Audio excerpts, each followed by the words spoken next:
Tonight on KPBS Evening Edition, a community mourns after a deadly attack on a synagogue.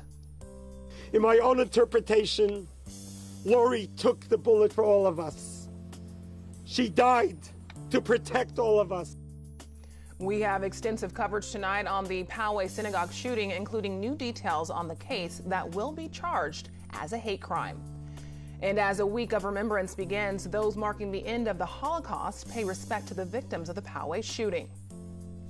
It's a case in which law enforcement was able to identify a man consumed with hate and bent on mass murder and stop him before he could carry out his attack. The FBI says it stopped a planned terror attack in Southern California. How an Army veteran is accused of trying to set off bombs in Long Beach. I don't want vengeance. I don't want vengeance. I want more government control over these people selling guns to kids. And a look at how Mexico's crime problem is being fueled by guns from the U.S. KPBS Evening Edition starts right now.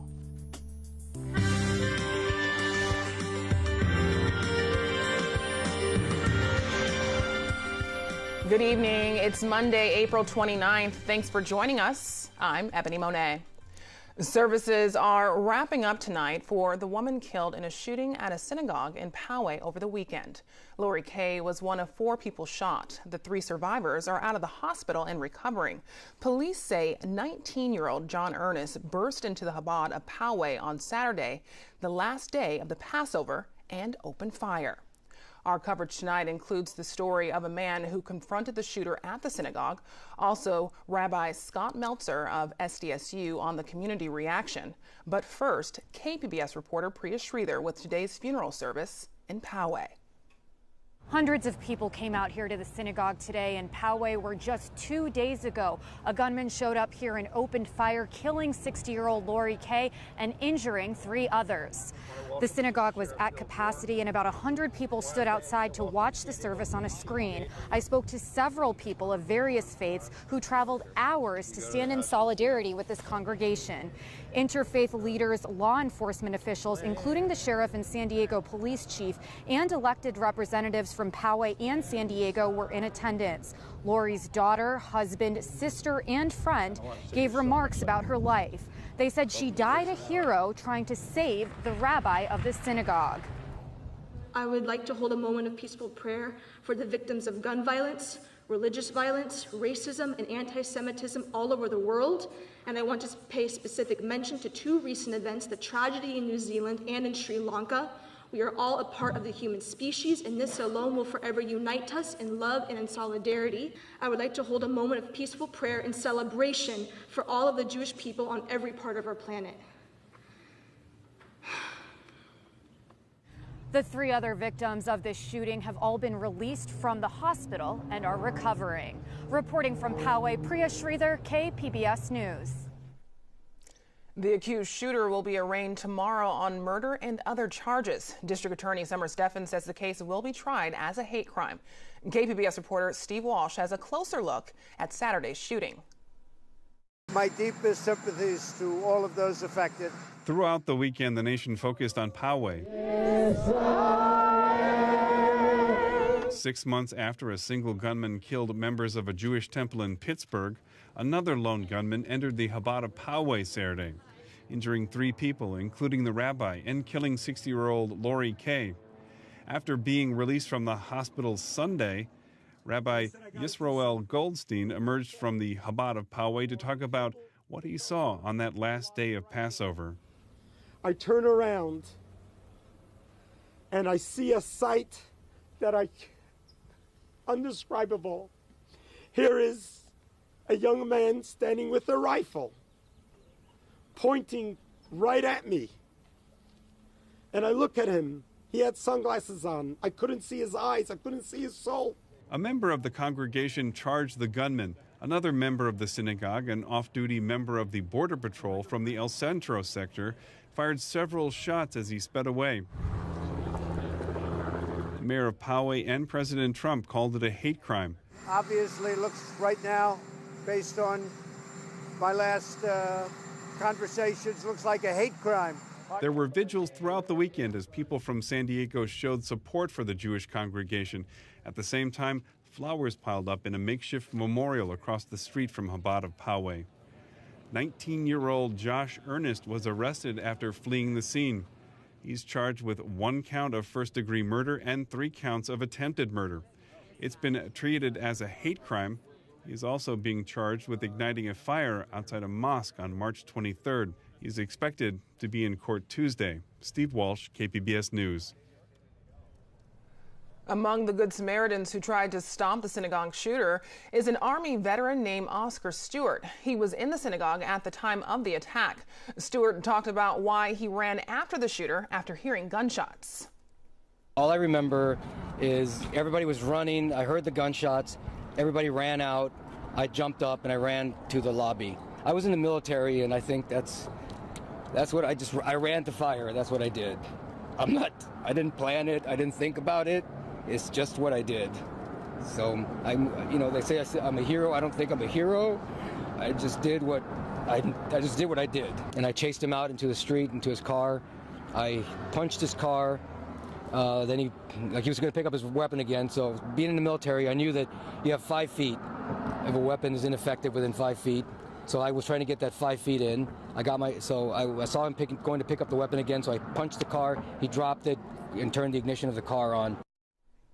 The shooting in Poway is weighing heavily on the Holocaust remembrance in Washington. Today marks 74 years since the U.S. military liberated the Dachau concentration camp in Germany. Survivors lit candles during a ceremony today at the U.S. Holocaust Memorial Museum. Speakers noted the shooting in Poway as a reminder that Jews continue to face hate crimes around the world. Who could have imagined that today we would be in mourning again? Our thoughts and prayers are with the victims who were targeted solely because they were Jews. 6 months ago, a white supremacist murdered 11 people in a synagogue in Pittsburgh in the deadliest anti-Semitic attack in U.S. history. And on Saturday, another white supremacist murdered Lori Gilbert Kay, Zichrona Livracha, and wounded 3 others as they prayed in a synagogue in Poway, California. Following this Poway synagogue shooting, condolences are coming in from around the world. And here to talk to us more about the community reaction is Rabbi Meltzer with SDSU. First of all, I just wanted to extend my condolences following this tragedy, and thank you for joining us. Thank you very much for having me. So, after this recent act of violence, there are some people calling for people to stand up against hate. You lectured this morning. What was your message? And the message is that there is a segment of our society that's always been there, that as one, an economic recession, and two, as our society has really come to express the values that we believe in, as it relates that all people are created equal and should have fair and equal access to all the goods that we share as Americans, there are people who are very threatened. And people who feel unhappy with their lot in life are looking to blame others. And so this image that America used to be something special, but now it's different. And that different is because of people who have come, who have destroyed our image of a very simple, white, of Western European descent America, are taking away our way of life. And it has just tragically often been the case in history that as a disgruntled minority turns angry and violent, that amongst the list of people that are hated and feared, ultimately, the Jews top the list. And so we're seeing that expression. It's been for a couple of years that as white supremacy has become more visible in our society, as people have come out of the shadows and have declared a voice, even in public and national debate, as we have, a representative of Congress questioning what's wrong with talking about white nationalism, it's not surprising that some segment of that hate-filled white supremacist mindset is truly violent. And we're seeing expressions of that. And this weekend's shooting in Poway comes months after an attack at a synagogue in Pittsburgh. Does it feel different because of the close proximity? Yes, without a doubt. So that the shooting happened on the 6-month anniversary of the Pittsburgh shooting, of the murder of 11 Jews at the Tree of Life synagogue, makes it even more tragic. We know from other tragedies in mass murders in American history that the dates become significant. On top of that, two things are true. One is this is just down the street. And so as much as we all feel affected as Americans, we feel affected as Jews, Pittsburgh's far away. And so we watched on the news as people in Pittsburgh said, I can't believe it happened in Pittsburgh, but I can't believe it happened in San Diego. That somehow, one, it's just down the street or up the street, as the case may be. And two, this is Southern California. This is San Diego. We've got our challenges, we've got our differences, we've got serious issues, but we don't do this. And, well, we do. And that's where we are now. And so as people say that they are shocked by what has happened, I don't think people are really shocked. Anybody who thought that white supremacist violence had ended in America yesterday or 3 days ago, I don't know where they get that from. And going back to the call to stand up against hate, you hear that after a tragedy like this, but what does that mean to you? We need to make sure that the most ignorant and most hateful do not set the agenda for who we are as a community. We need to stand up in response to that. And again, my children tease me, but sometimes it's about wearing a button. It's about never being afraid to stick our nose into a conversation to say, that's anti-Semitic, that's racist, that's ugly. And the reality is my kids come to it much more naturally than I do. I grew up at a time where, I had more voice than some, but not enough voice to really think everything that I say. And never again. I will not stand quiet when anybody has their civil rights, their human rights, or their safety threatened.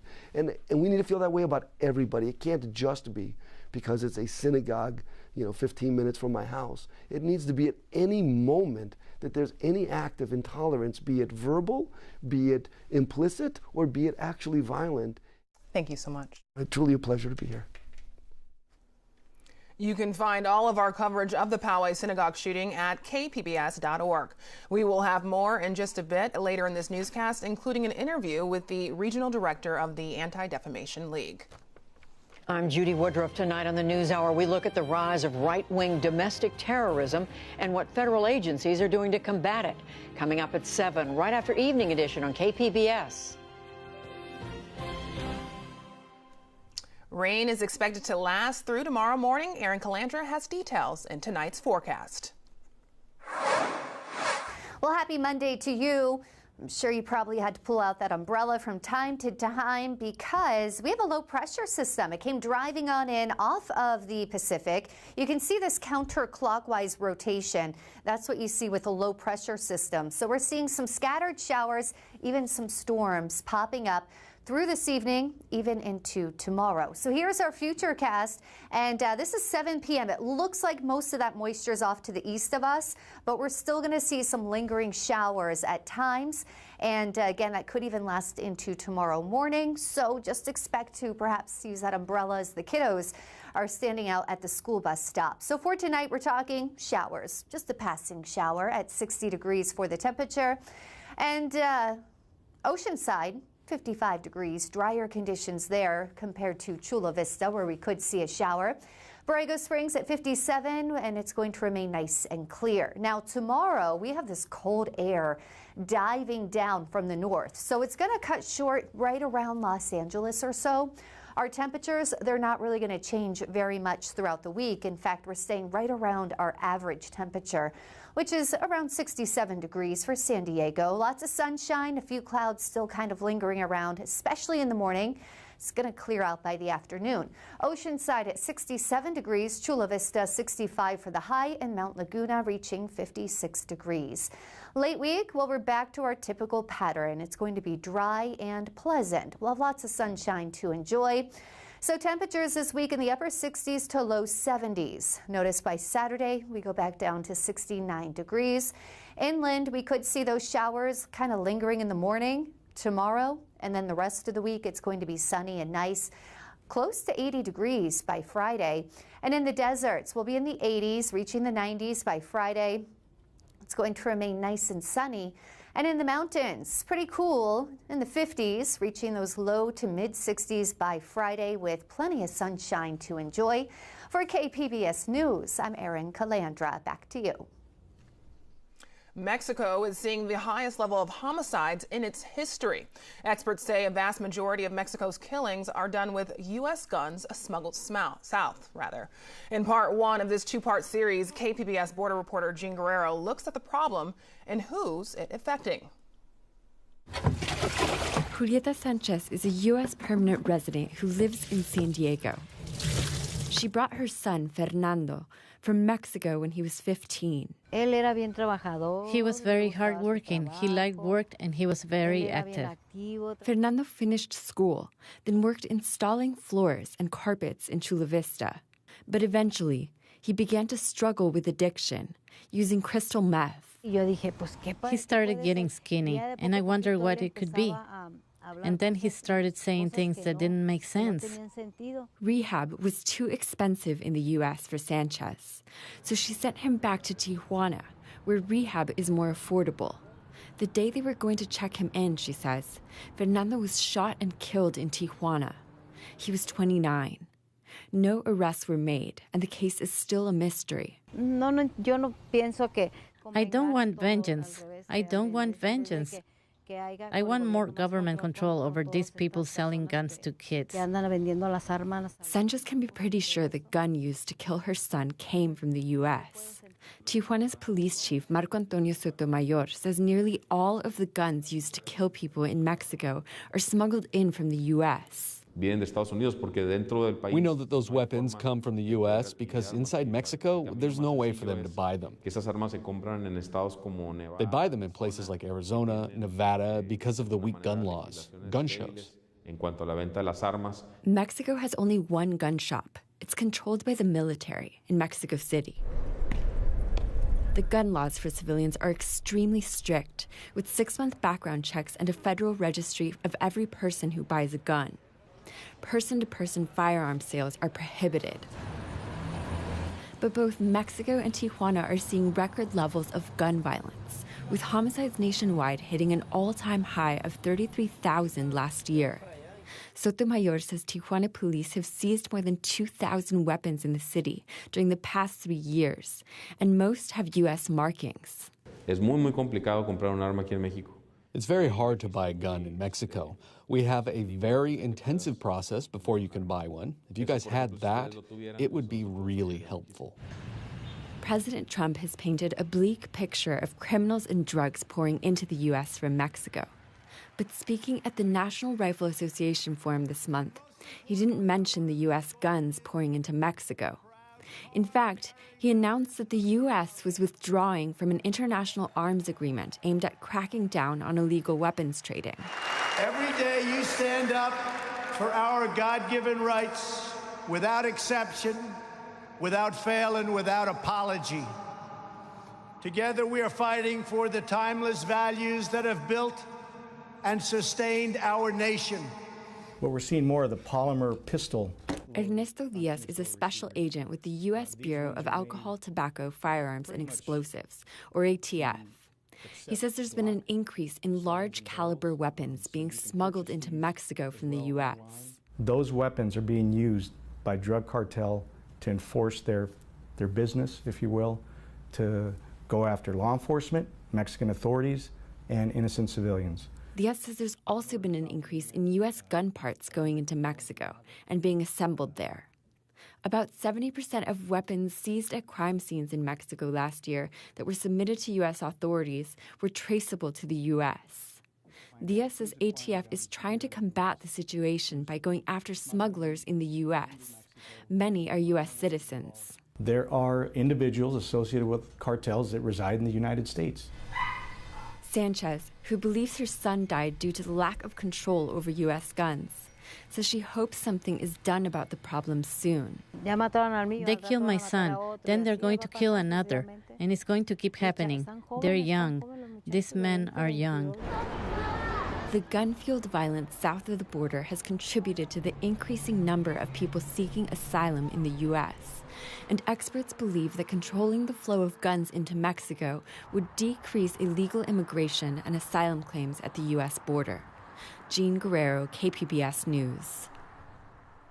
Part 2 of Jean Guerrero's report will look at what's being done to stop the flow of U.S. weapons. It airs tomorrow night on KPBS. The FBI says it stopped a planned terror attack in Long Beach. Mark Domingo, a U.S. Army veteran, is accused of providing material support to terrorists.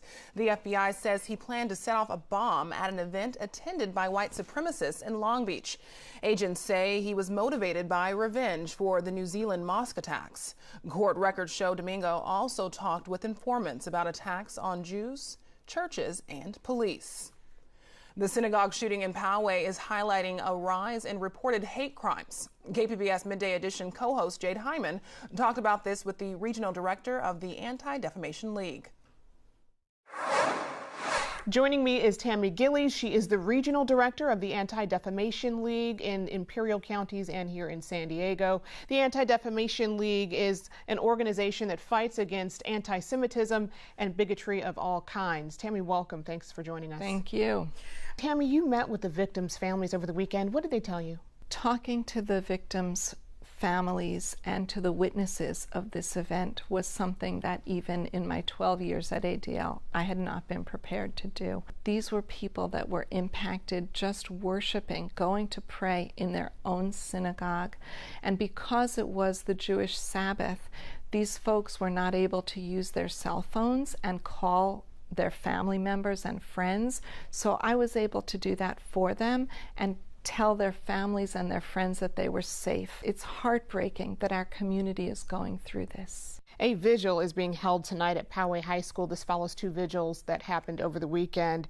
What do you hope people take away from these vigils? We hope people come away with a sense of community.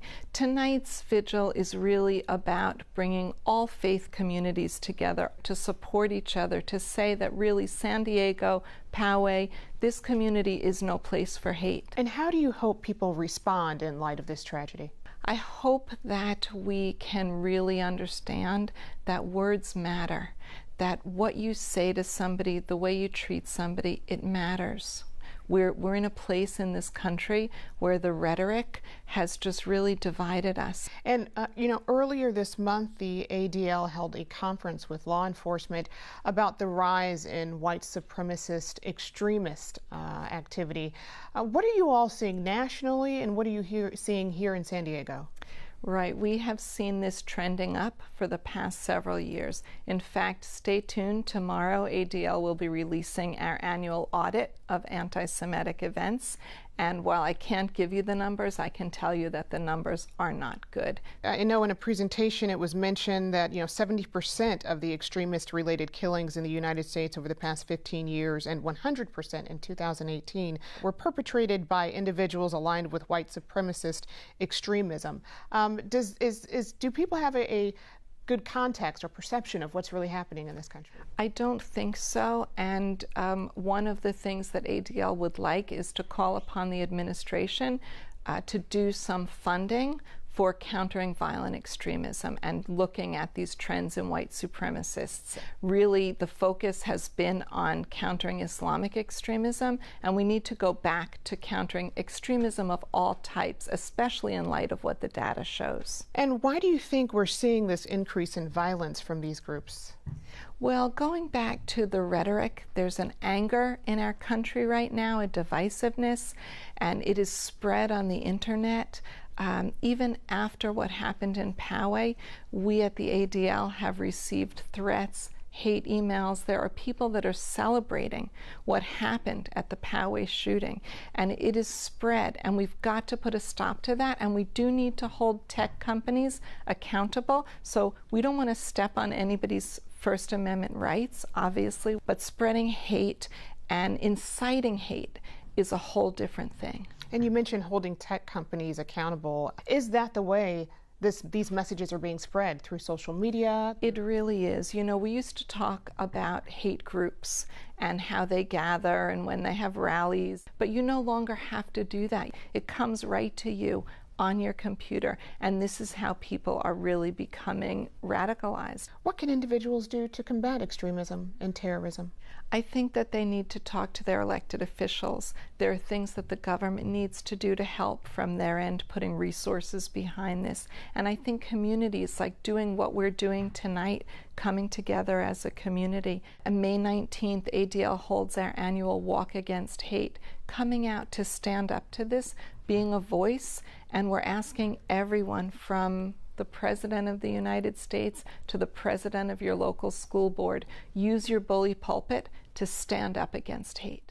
I've been speaking with Anti-Defamation League Regional Director Tammy Gillies. Tammy, thank you so much for joining us. Thank you. Now here's a look at what we're working on for tomorrow in the KPBS newsroom.